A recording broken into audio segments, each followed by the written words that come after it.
ഏറ്റവും പ്രധാനപ്പെട്ടതും നിർണായകവുമായ വിവരങ്ങളാണ് ഇപ്പോൾ പുറത്തു വരുന്നത്.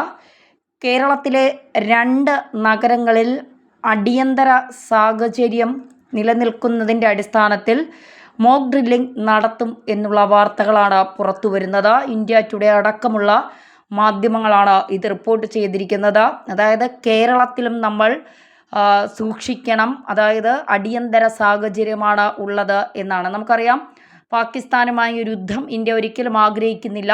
പക്ഷേ എങ്കിൽ പോലും നമ്മുടെ രാജ്യത്തിന് സുരക്ഷിതമായി സമാധാനമായി ജീവിക്കാൻ പാകിസ്ഥാൻ അനുവദിച്ചില്ലെങ്കിൽ തീർച്ചയായിട്ടും പാകിസ്ഥാനെതിരെ തിരിച്ചടി നമ്മുടെ ഓരോ പൗരൻ്റെയും നമ്മുടെ രാജ്യത്തെ ഓരോ ജനങ്ങളുടെയും ആവശ്യമാണ്. പാകിസ്ഥാൻ നമ്മളെ സമാധാനത്തോടെ ജീവിക്കാൻ അനുവദിക്കാതെ നമ്മളുടെ സഹോദരങ്ങളുടെ ജീവൻ എടുത്തു കഴിയുമ്പോൾ നമുക്കത് നോക്കിക്കൊണ്ട് നിൽക്കാൻ കഴിയില്ല. നമ്മുടെ സർക്കാരിനും അത് നോക്കിക്കൊണ്ട് നിൽക്കാൻ കഴിയില്ല എന്നുള്ളതാണ്. ഇപ്പോൾ രാജ്യത്ത് 259 നഗരങ്ങളിലാണ് മോക്ക് ഡ്രിൽ, അതായത് സെക്യൂരിറ്റി ഡ്രില്ല് സർക്കാർ പറഞ്ഞിരിക്കുന്നത്. ഇതിൻ്റെ അടിസ്ഥാനത്തിൽ കേരളത്തിലെ 2 നഗരങ്ങളിലും നാളെ, അതായത് മെയ് 7-ാം തീയതി മോക്ക് ഡ്രിൽ നടത്തുകയാണ്. തിരുവനന്തപുരത്തും കൊച്ചിയുമാണ് ആ 2 നഗരങ്ങൾ എന്ന് പറയുന്നത്. ഇത് ഇന്ത്യ ടുഡേ അടക്കമുള്ള, തുടക്കത്തിൽ സൂചിപ്പിച്ചതുപോലെ ഇന്ത്യ ടുഡേ അടക്കമുള്ള മാധ്യമങ്ങൾ ഇത് റിപ്പോർട്ട് ചെയ്തിട്ടുണ്ട്. മാത്രമല്ല പല സ്ഥലങ്ങളിലും, കൊച്ചിയും തിരുവനന്തപുരവും മാത്രമല്ല, കർണാടകയിലെ ബാംഗ്ലൂർ, ലക്ഷദ്വീപ്, ഭോപ്പാൽ, താന, പൂനെ, ആന്ധ്രാപ്രദേശ്, ഹൈദരാബാദ്, വിശാഖപട്ടണം, ഹരിയാന, ഝാർഖണ്ഡ്, മിസോറം, ഭോപ്പാൽ, നാസിക്, അങ്ങനെ ഒരുപാട് സ്ഥലങ്ങളിലാണ് ഈ മോക്ക് ഡ്രിൽ, അതായത് സംസ്ഥാനങ്ങൾക്ക് നിർദ്ദേശം നൽകിയിരിക്കുന്നത്. ഈ 1971 ശേഷമാണ് ഇപ്പോൾ ആദ്യമായി രാജ്യത്ത് മോക്ക് ഡ്രില്ലിംഗ് അല്ലെങ്കിൽ സെക്യൂരിറ്റി ഡ്രിൽ നടപ്പിലാക്കാൻ പോകുന്നത്. അതായത് നമ്മുടെ പാകിസ്ഥാൻ നമ്മളെ കയറി അടിക്കുമ്പോഴോ അല്ലെങ്കിൽ ഒരു യുദ്ധമുണ്ടാകുമ്പോഴോ എങ്ങനെയായിരിക്കണം നമ്മൾ അതിനെ നേരിടേണ്ടത് എന്നുള്ളതാണ് സർക്കാർ ഈ മോക്ക് ഡ്രിൽ കൊണ്ട് ഉദ്ദേശിക്കുന്നത്.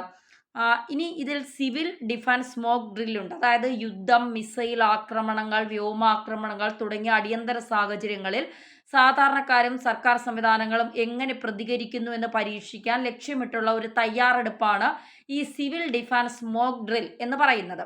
വ്യോമാക്രമണ സൈറനുകൾ അണയുന്നു, നഗരത്തിലുടനീളം ലൈറ്റുകൾ അണയ്ക്കുന്നു, സാധാരണക്കാർ അഭയ നടപടി പരിശീലിപ്പിക്കുന്നു, അടിയന്തര ടീമുകൾ തത്സമയം പ്രവർത്തിക്കുന്നു. അതായത് യഥാർത്ഥ ജീവിത സാഹചര്യങ്ങൾ ഈ ഡ്രില്ലുകൾ നമ്മളെ പുനർനിർമ്മിക്കുകയാണ്. അതിനുള്ള അവബോധവും സന്നദ്ധതയും വർദ്ധിപ്പിച്ചുകൊണ്ട് പരിഭ്രാന്തി കുറയ്ക്കുക. ജനങ്ങളുടെ ഒരു പേടി, ഭയം, ഒരു യുദ്ധമുണ്ടാകാൻ പോകുന്നു എന്ന് കേൾക്കുമ്പോൾ സ്വാഭാവികമായി എല്ലാവർക്കും ഒരു ഭയവും പേടിയുമാണ്.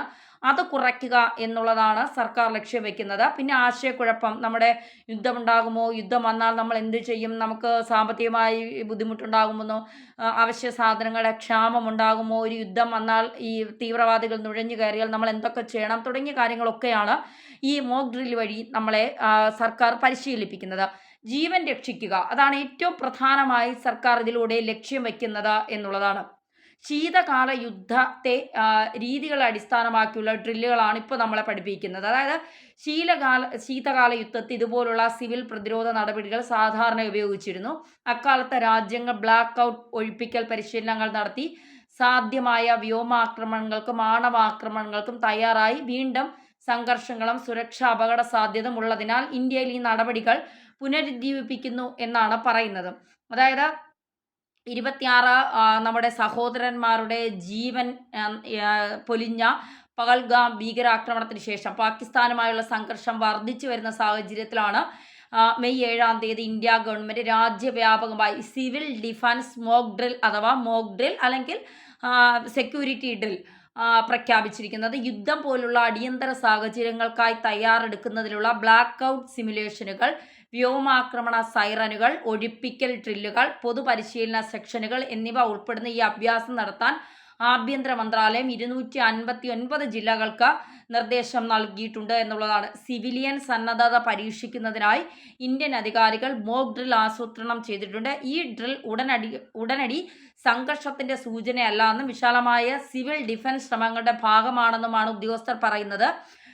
1968 സിവിൽ ഡിഫൻസ് നിയമങ്ങൾക്ക് കീഴിലാണ് ഇതെന്നും ഉദ്യോഗസ്ഥർ അറിയിച്ചിട്ടുണ്ട്. അതായത് നമുക്ക് ഭയപ്പെടേണ്ട സാഹചര്യങ്ങൾ ഒഴിവാക്കുക എന്നുള്ളതാണ് സർക്കാർ ലക്ഷ്യം വയ്ക്കുന്നത് എന്നുള്ളതാണ്. അതായത് ഒരു മോക്ക് ഡ്രിൽ എന്ന് പറയുമ്പോൾ നമ്മൾ കരുതും യുദ്ധം ഉടനെ തന്നെ ഉണ്ടാകും, അപ്പോൾ യുദ്ധ സാധ്യതകളൊക്കെ ഉണ്ടാകും, തിരിച്ചടി എന്തായാലും ഉണ്ടാകും. കാരണം പാകിസ്ഥാൻ ഇപ്പോഴും പറയുന്നത് ആണവായുധം ഉപയോഗിക്കും, ഇന്ത്യ തകർക്കാനുള്ള എല്ലാ പ്ലാനിങ്ങുകളും ഞങ്ങൾ തയ്യാറാക്കി കഴിഞ്ഞു, ഞങ്ങൾ ഭീകരാക്രമണം നടത്തും, ഞങ്ങൾ ഇന്ത്യയെ തകർക്കുമെന്നൊക്കെയുള്ള ഈ എന്താ വിടുവായിത്തം എന്ന് തന്നെ പറയേണ്ടി വരും. പ്രകോപനപരമായ പല പരാമർശങ്ങളും പല മന്ത്രിമാരും പട്ടാള മേധാവികളും പല പ്രതിരോധ മന്ത്രിമാരും ഒക്കെ പാകിസ്ഥാനിൽ നിന്ന് വല്ലാതെ പുലമ്പുകയാണ്. അപ്പോൾ നമുക്കിത് അംഗീകരിച്ചു കൊടുക്കാൻ കഴിയില്ല. നമ്മളിവിടെ നിങ്ങളെ കാണിച്ചു തരാം, നിങ്ങൾക്ക് ഞങ്ങൾ വച്ചിട്ടുണ്ട്, ഞങ്ങൾ അങ്ങനെ ചെയ്യും ഇങ്ങനെ ചെയ്യുമെന്നൊന്നും ഇന്ത്യ ഇവിടെ എന്താ വായ്ത്താളം നടത്തുന്നില്ല എന്നുള്ളതാണ്. പക്ഷേ ഇന്ത്യ പ്രവർത്തിക്കും, അത് കൃത്യമായി ഉറപ്പുള്ള ഒരു കാര്യം തന്നെയാണ്.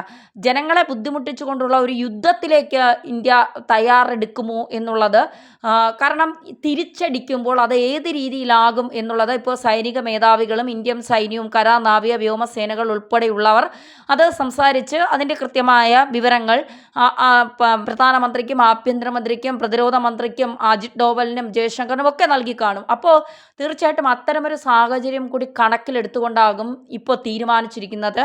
ജനങ്ങൾക്ക് മോക്ക് ഡ്രിൽ നൽകണം, അവരെ പരിശീലിപ്പിക്കണം. ഒരു സാഹചര്യം ഉണ്ടായാൽ ഭയപ്പെടാതെ അതിനെ എങ്ങനെ കൈകാര്യം ചെയ്യണം. കാരണം നമ്മളെ കയറി അടിച്ച നമ്മുടെ ശത്രു രാജ്യത്തെ, നമ്മൾ ഒരു തെറ്റും ചെയ്യാതെ നമ്മൾ നമ്മുടെ കാര്യം നോക്കി നമ്മുടെ രാജ്യത്തെ വളർത്തുന്ന എല്ലാ കാര്യങ്ങൾക്കും സർക്കാരിനോട് സപ്പോർട്ട് ചെയ്തുകൊണ്ട് നമ്മൾ നമ്മുടെ രാജ്യത്ത് സമാധാനത്തോടെ ജീവിക്കുമ്പോൾ ഒരു തെറ്റും ചെയ്യാത്ത നമ്മുടെ രാജ്യത്തേക്ക് നുഴഞ്ഞു കയറിക്കൊണ്ട് നമ്മുടെ 26 സഹോദരങ്ങളുടെ ജീവൻ മതം ചോദിച്ചുകൊണ്ട് എടുത്ത തീവ്രവാദികളെ ജീവനോടെ കിട്ടുക, അതാണ് നമ്മുടെ ഏറ്റവും നമ്മൾ മുന്നോട്ട് വയ്ക്കുന്ന അജണ്ട അല്ലെങ്കിൽ ലക്ഷ്യമെന്ന് പറയുന്നത്. പാകിസ്ഥാനോട് തുടക്കം മുതൽ നമ്മൾ പറയുന്നത്, നിങ്ങൾ ആ തീവ്രവാദികളെ ഞങ്ങൾക്ക് തരൂ, പ്രശ്നം അവിടെ അവസാനിച്ചു, നിങ്ങൾക്ക് വെള്ളം തരാം, നയതന്ത്ര പ്രഹരങ്ങളൊന്നും നിങ്ങൾക്ക് ഞങ്ങൾ ഏൽപ്പിക്കില്ല, ഇതൊന്നും ഞങ്ങളുടെ പ്രശ്നമല്ല. പക്ഷേ ഇതിൻ്റെ ആസൂത്രണം നടത്തിയവരെയും ഇതിൻ്റെ പിന്നിൽ പ്രവർത്തിച്ചവരെയും ഞങ്ങൾ വെറുതെ വിടില്ല. ഇതിൻ്റെ ടൂൾസിനെ അല്ല ഞങ്ങൾക്ക് വേണ്ടത്, ടൂൾസിനെ ഞങ്ങൾ പിടിച്ചോളാം, അത് ഞങ്ങൾക്ക് പ്രശ്നമുള്ള കാര്യമില്ല. പക്ഷേ ആ ടൂൾസിനെ തയ്യാറാക്കി വിട്ടവരാരാണ്, ഇതിൻ്റെ പിന്നിൽ ഗൂഢാലോചന നടത്തിയവരാരാണ് എന്നൊക്കെയുള്ള ഒരു എന്താ പറയുക, ഒരു ഭയം അല്ലെങ്കിൽ ആ ഒരു രീതി പാകിസ്ഥാൻ അവലംബിക്കുമ്പോൾ ഞങ്ങൾക്കത് കണ്ടുകൊണ്ടിരിക്കാൻ കഴിയില്ല, ഞങ്ങൾ തിരിച്ചടിക്കുമെന്നുള്ളതാണ്. സത്യത്തിൽ രാജ്യത്തെ സൈനികരെ ആലോചിക്കുമ്പോഴാണ് ഒരു വല്ലാത്ത ടെൻഷനും ആശങ്കയൊക്കെ ഉണ്ടാകും. നമ്മുടെ സൈനികരെല്ലാം സുരക്ഷിതരാണ്, അവർ നമ്മുടെ ഇന്ത്യക്ക് വേണ്ടി ജീവൻ കളയാൻ പോലും ഒരു മടിയുമില്ലാത്തവരാണ്. ഈ വെല്ലുവിളി അവർ 100% ഏറ്റെടുത്തുകൊണ്ട് തന്നെ പാകിസ്ഥാനെതിരെ അവർ പോരാടും ഒക്കെ ചെയ്യുമ്പോൾ അവരുടെ ആരുടെയും ജീവൻ നഷ്ടപ്പെടരുത് എന്ന് മാത്രമേ പ്രാർത്ഥനകളിൽ നമുക്കുണ്ടാവാവൂ. നമുക്ക് വേണ്ടിയാണ്, നമ്മുടെ ഓരോരുത്തർക്കും വേണ്ടിയാണ് അവർ പാകിസ്ഥാനുമായി യുദ്ധം ചെയ്യാൻ പോകുന്നത്. നമ്മുടെ ഓരോരുത്തരുടെയും ജീവൻ രക്ഷിക്കാനും നമ്മുടെ രാജ്യത്തെ കാക്കാനുമാണ് നമ്മുടെ സൈനികർ ഇറങ്ങി പുറപ്പെടുന്നത്. അപ്പോൾ നമ്മൾ ഓരോരുത്തരും നമ്മുടെ സൈനികർക്ക് വേണ്ടി ഒപ്പം നിൽക്കുക, അവർക്ക് വേണ്ടിയുള്ള പ്രാർത്ഥന ചെയ്യുക, ഒപ്പം സർക്കാർ പറയുന്ന മോക്ക് ഡ്രിൽ അടക്കമുള്ള കാര്യങ്ങൾ കൃത്യമായി നമ്മൾ പരിശീലിച്ച് മുന്നോട്ട് പോവുക.